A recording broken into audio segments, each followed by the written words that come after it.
এবার চলুন আমরা দেখে নেব যে বিহারে যে শিবালিক পর্বতশ্রেণী থেকে পরীক্ষার জন্য অনেক গুরুত্বপূর্ণ প্রশ্ন কিন্তু আসে এবং আপনারা কিন্তু সেই প্রশ্ন উত্তর ভুল করে দেন।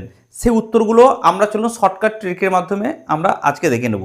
এক নাম্বার কি, এক হচ্ছে শিবালিক পর্বতমালার তিনটি উপবিভাগ, এক হচ্ছে রামনগর দু নাম্বার সোমেশ্বর পর্বতশ্রেণী, 3 নাম্বার হারহা উপত্যকা। এই তিনটা আমরা কি করে শর্টকাট ট্রিকের সাহায্যে মনে রাখবেন। ট্রিকটা হচ্ছে হরি রাম শুনবো, হরি থেকে হচ্ছে হারহা উপত্যকা, রাম থেকে হচ্ছে রামনগর শুনবর এস থেকে হচ্ছে শিবালিক, আর এস থেকে হচ্ছে সোমেশ্বর পর্বত শ্রেণী। 2 নম্বর কোশ্চেন, শিবালিক পর্বতমালা সিনোজয়িক যুগে সৃষ্টি হয়েছে। এটা মনে রাখা শর্টকাট ট্রিক হচ্ছে এস সি, এস থেকে হচ্ছে শিবালিক, সি থেকে হচ্ছে সিনোজয়িক।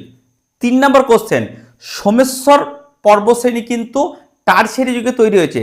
এটা মনে রাখা শর্টকাট ট্রিক হচ্ছে এস টি, এস থেকে হচ্ছে সোমেশ্বর, টি থেকে হচ্ছে টারশিয়ারি। 4 নাম্বার, রামনগর দুনের সর্বোচ্চ শৃঙ্গের নাম হচ্ছে সন্তপুর, 242 মিটার। এটা মনে রাখা শর্টকাট ট্রিক হচ্ছে রাস উৎসব, রাসের র থেকে হচ্ছে রামনগর, দুন্তেশ্বর থেকে হচ্ছে সন্তপুর। 5 নাম্বার কোশ্চেন, সোমেশ্বর পর্বতশ্রেণীর সর্বোচ্চ শৃঙ্গ হচ্ছে সোমেশ্বর দুর্গ, ঠিক আছে, 880 মিটার।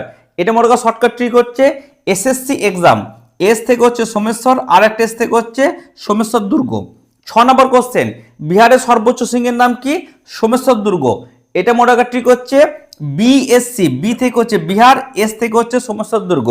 7 নম্বর কোশ্চেন, সোমেশ্বর পর্বত শ্রেণীর মধ্যে একটা গুরুত্বপূর্ণ টাইগার রিজার্ভ আছে, নাম হচ্ছে বাল্মীকি টাইগার রিজার্ভ।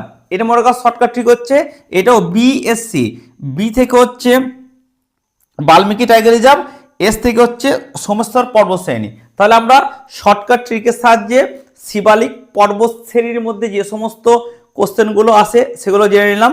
আমরা যদি সম্পূর্ণ ভিডিও দেখতে চান তাহলে অবশ্যই আমার YouTube channel Galaxy Publication with Panna স্যারে ফলো করুন। Thank you.